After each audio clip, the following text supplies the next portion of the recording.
You never forget the moment your entire world shatters in silence. Mine came during a Sunday dinner over lukewarm roast and polite conversation. When I told my family I was infertile, and they treated me like garbage to be thrown away. But I suppose I should have seen it coming. From the moment I was born, I was a disappointment. Not because I cried too loud or failed to thrive. No, it was simpler than that. I wasn't a boy. They never had to say it aloud. It was in the sigh that escaped my mother's lips the day my little sister Kate was born. "Maybe the next one will be a boy," she said to my father, unaware I was listening. But there was no next one. Complications during Kate's birth ensured she was the last. That hope of a son, a namesake, a legacy died in the delivery room. And somehow, I became the walking reminder of that loss. Kate, 3 years younger than me, had the ability to enchant. She'd bat her lashes and watch my parents turn into puddles. I, on the other hand, learned to fend for myself early on. No point in chasing something that was never meant for me their approval. I had clothes, food, and a roof, but emotional warmth, that was a luxury reserved for Kate. By the time I reached high school, I had become self-sufficient, armored in silence and stoicism. So when I told my parents I was going to study economics, I wasn't looking for their praise. Still, the way they winced like I'd just announced plans to join the circus stung more than I'd admit. "Aren't there better options for a young lady?" they asked. But I didn't budge. I was accepted into State University on a partial scholarship, and that was that. Kate, of course, announced she'd study psychology, and you'd think she had just solved the world peace. "You've always been so good with people." Mom beamed. I kept pushing peas around my plate, wondering if I'd ever be good at anything in their eyes. College was supposed to be my escape, and it was. That's where I met James. We bumped into each other literally in the library. He picked up my drop statistics textbook and recognized me from class. For once, someone noticed me not as Kate's sister or my parents' disappointment, but as me. We got coffee, then dinner, then movie nights. He made me feel seen, valued, even loved. When I brought James home for the first time, something shifted. My parents lit up like Christmas trees. My mother squealed. My father clapped him on the back. "Son," he called him. Son. The irony wasn't lost on me. They'd finally gotten their boy, just through marriage. For once, Kate sat quietly on the sidelines, her smile tight as thread. I was the one with something she wanted, someone who loved me, and she hated it. James proposed a year later during a quiet dinner. I said yes without hesitation. We planned a small wedding, just close friends and family, which my parents naturally hated, but it was ours. It was perfect. Then came the questions. "So when can we expect some good news?" Mom would press, her eyes gleaming with hope. I gave them the same answer every time we were saving for a house, but that wasn't good enough. My parents, who had started their family with nothing but a dream, saw our cautious planning as weakness. When we did finally buy a house, I thought maybe, just maybe, the pressure would ease. I was wrong. 3 months later, Kate made her own announcement I'm pregnant. The father, Mark, vanished like smoke before the second trimester, but instead of being ashamed, my parents turned their home into a baby palace. When Emily was born, she might as well have been the second coming of Christ. And James, he was so good with her. The way he got on the floor to play, made silly faces, read her books. Mom couldn't stop gushing. He's going to make such a wonderful father. Every compliment they gave him felt like a backhand to me. So I started tracking my cycle, changing my diet, vitamins, prayers, everything. Month after month, nothing. Meanwhile, James spent more time at my parents' house, with Emily, with Kate. She almost said, "Uncle," today, he told me one night, grinning. And I smiled back, even though I was drowning inside. After a year of trying, I finally gave in to the pressure. We went to a doctor, blood tests, scans, more tests, then the results. "I'm sorry," the doctor said gently, "you're infertile." It was like she'd slapped me with her words. I barely heard the rest. James held my hand, but I felt nothing, just the hollow ache of knowing I was broken in their eyes. I told my family the truth at dinner, ripped the bandage clean off. I'm infertile. Silence. Then disgust. Infertile, Mom spat. What kind of woman can't even do the one thing she's meant to do? Dad looked away. An empty vessel. An empty flower. Kate smirked. I guess we know who the real woman in the family is. I turned to James, silently begging for support. But he stared at his plate. And that's when the tears came. Hot. Unstoppable. I left that house and never looked back. But James did. He kept going, visiting them, spending time with Kate and Emily, telling me all about it afterward like everything was normal. Only it wasn't. It was the beginning of the end. I used to lie awake at night, silently staring at the ceiling while James slept peacefully beside me, wondering if he secretly hated me, if my infertility had become this invisible wedge between us. The guilt gnawed at my insides, made sharper by the glow on his face every time he came home from my parents' house fresh from another playful afternoon with Emily. That child brought out a softness in him I couldn't touch, but nothing could have prepared me for what I saw next. It was an ordinary Tuesday. I'd come home early from work, arms full of James's favorite Chinese takeout. The house was silent. No lights, no car in the driveway. I called his phone. No answer. Called again, straight to voicemail. And then it buzzed a notification from Instagram. Kate had posted a new photo. Normally, I would have scrolled past, but something told me to look. My breath caught. There they were, my husband, sitting on the couch at my parents' house, with Emily nestled in his lap. Kate leaned into him like she'd always belonged there. All three were beaming. The caption, "Family time with my favorite people." My fingers trembled as I grabbed my keys and drove. Every memory between James and Kate flashed through my head with terrifying clarity. Moments I'd brushed off, lingering looks, inside jokes, innocent smiles that no longer felt innocent. Their driveway was full, my mother's car, my father's truck, and James's sedan. The door was unlocked, always unlocked. Like betrayal didn't need to knock, voices echoed from the living room. "You know, we think of you as a son already," my mother said sweetly. "You deserve to be happy." "You've been so good with Emily," my father chimed in. "Kate is young, fertile. You could have more children together," Mom continued. Then, in a low, venomous hiss, "Why stay trapped in a marriage with a barren woman?" Barren. That word ripped through me like shrapnel. I stormed into the room, rage and disbelief twisting inside me. They jumped, startled, but I only saw one thing: a family planning my erasure. Kate, my parents, James. What the hell is going on here? My voice cut through the air like a whip. James looked guilty, eyes darting to the floor. My parents, unapologetic. "We're just discussing what's best for everyone," Mom said, chin raised like I was the irrational one. "You mean convincing my husband to leave me for my sister? Someone has to think about his future," Dad snapped. "You can't give him what he deserves. Kate can." I turned to James. This was his moment to speak, to defend me, to honor our marriage. But he didn't. He just whispered, "I'm sorry, Jenna. They're right. I want children. I've developed feelings for Kate." Kate reached out, smugly, placing her hand on his arm. "Get out," she said coldly. "You don't belong here anymore. This is my family now." My knees went weak, but I stayed standing. My eyes swept across the room. Dad's judgment, Mom's sick satisfaction, Kate's gloating smirk, James's cowardice. All of them, my whole world, turned their backs on me like I never mattered. I left. I packed my suitcase on autopilot, scribbled a note file for divorce.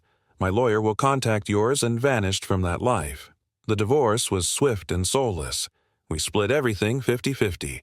I moved into a small apartment on the other side of town and buried myself in work, trying to forget, but social media wouldn't let me. At work one morning, a coworker gasped, "Oh my God, Jenna, I'm so sorry I forgot to unfollow your sister." She tilted the screen. too late to shield me. There they were, Kate in a massive wedding dress, James in a tuxedo, my parents beaming with pride. "It's fine," I said, but it wasn't. Then, a year later, another post, "Welcome, baby Rose." Kate had given James the child I never could. She had it, all my family, my husband, and now, the perfect nuclear dream, James even adopted Emily. My entire life recycled and repackaged with my own sister. That day, I deleted every account I had. And then, life surprised me. One ordinary afternoon, I bumped carts with a man at the grocery store.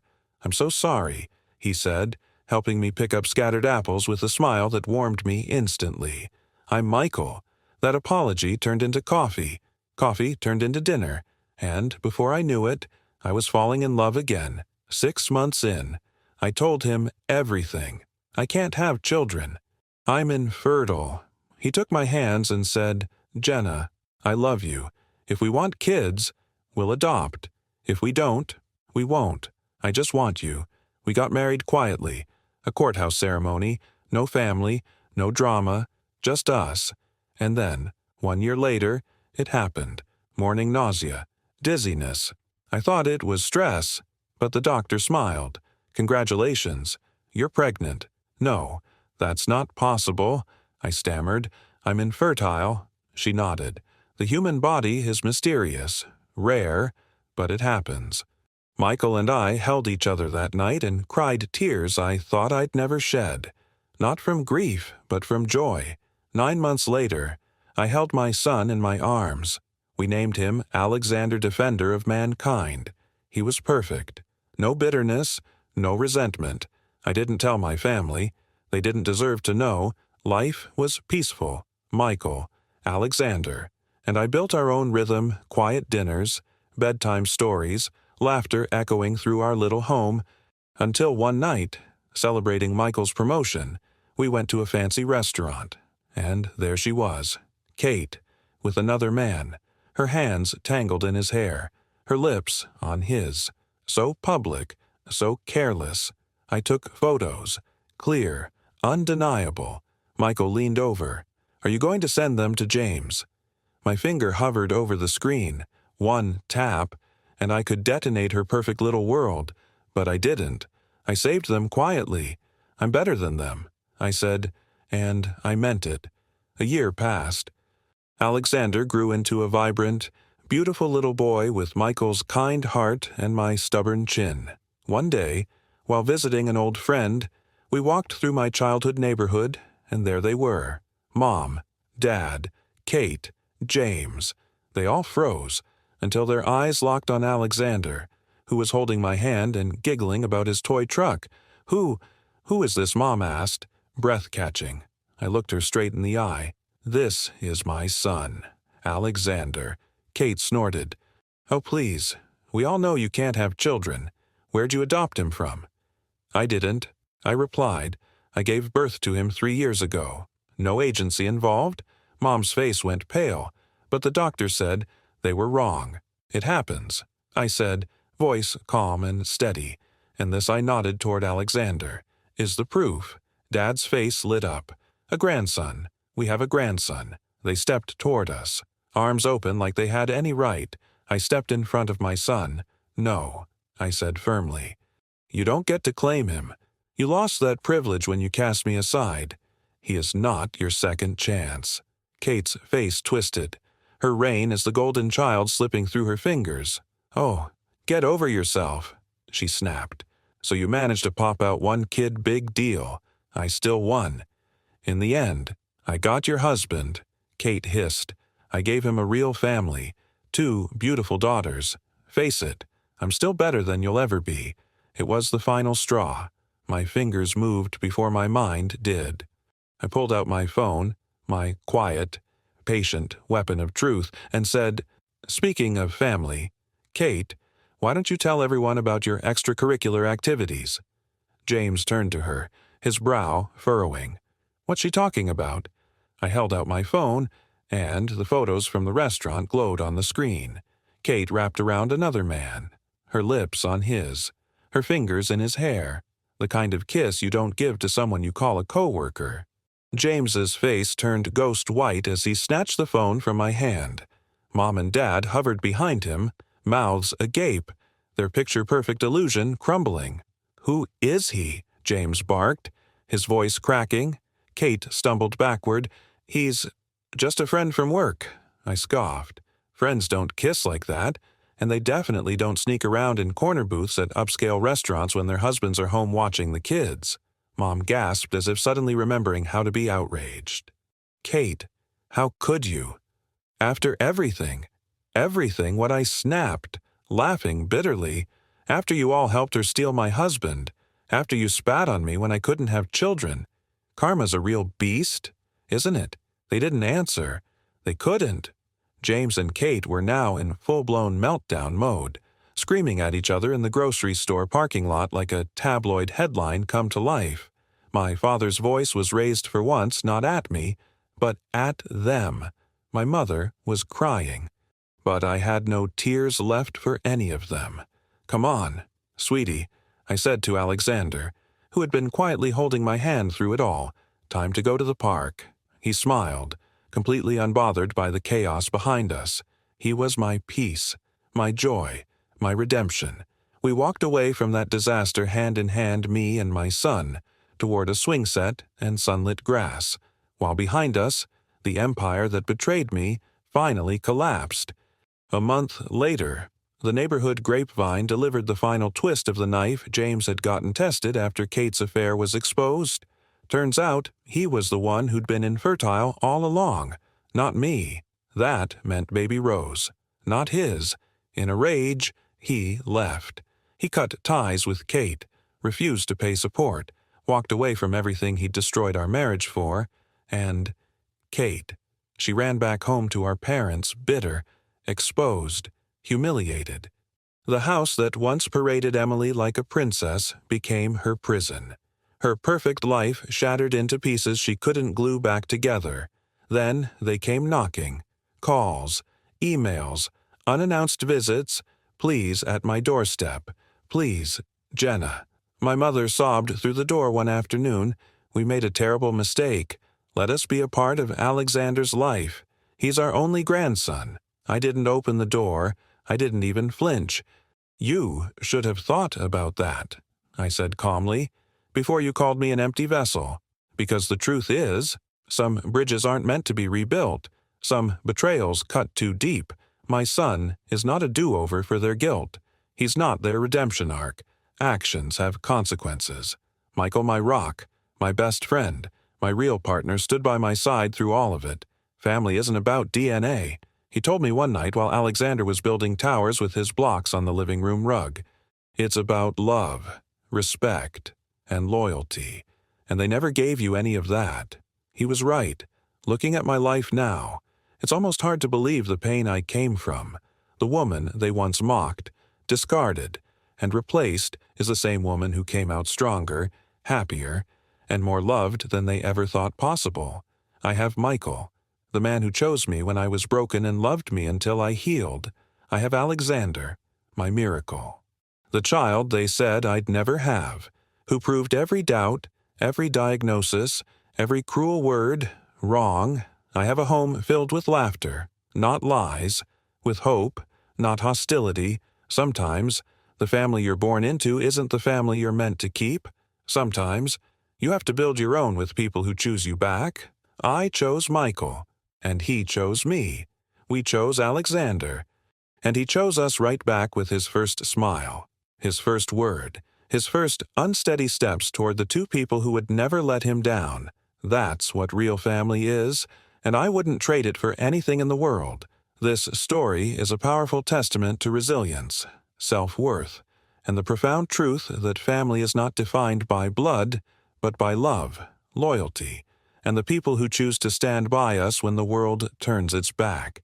Jenna's journey reminds us that even in the face of brutal betrayal from the people who should have loved her most, there is strength in reclaiming our voice, dignity, and future, being dismissed, labeled as less than, and replaced by those closest to her could have broken her. But instead, she rose. She found healing not through revenge, but through self-respect, healthy love, and the miracle of unexpected joy. Life doesn't always go according to plan, and sometimes we're forced to let go of toxic relationships, no matter how deep the roots run. But in that space, we're given a chance to redefine what truly matters: peace, authenticity, and love that's freely given, not conditional on performance or tradition. Her experience teaches us that closure doesn't always come with apologies. Sometimes it comes in the form of living well, building a life that no longer craves validation from those who never saw our worth, and, most importantly, it shows that no matter how broken we may feel, life still has the capacity to surprise us with healing, with love, and even with miracles. The same people who once cast us aside may one day reach out again, but we are not obligated to let them back in. Protecting our peace, our family, and our hard-won happiness is not cruelty, it's growth. Jenna's story encourages us all to trust our worth, embrace unexpected blessings, and never settle for love that makes us feel small, because sometimes our greatest revenge is simply thriving. If this story moved you or made you think about the true meaning of family, healing, and self-worth, take a moment to reflect. Life isn't always fair, but how we rise from betrayal defines who we are. If you found value in this video, please comment one below to let us know you're with us. Don't forget to like the video, subscribe to the channel, and share it with someone who might need this message today. We'd also love to hear your thoughts. What part of the story hit home for you the most? Did it remind you of something from your own life? Or maybe it gave you a new perspective. Whatever it is, your voice matters, so drop a comment and share your feelings. Thanks for watching, and we'll see you in the next story.